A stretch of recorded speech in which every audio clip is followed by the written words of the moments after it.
ये जतका पत्थर उत्थर दिखत ना ईटा वीटा सब ला एक जगह किनारे करबे, सब साफ करना है भाई। अरे भाई मुझे सुबह से भूख लगा थे, मैं खाई नहीं हूँ।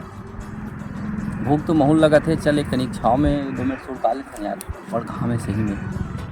हाँ चल ना, छैया था मेरे बार में चल।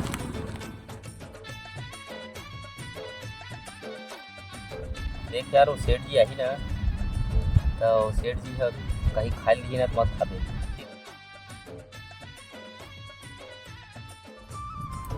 सुना ना भाई, हनुमान जी के जगह में पूजा है तो सफाई थोड़ा जल्दी कर दो।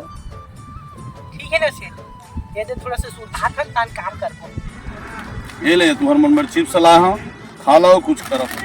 ये ले भाई भाई चिप्स खा ले। अरे मैं नहीं खाऊं भाई।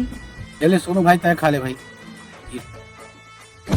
दुश्मन न करे दोस्त ने वो काम किया है, उम्र भर का गम हमें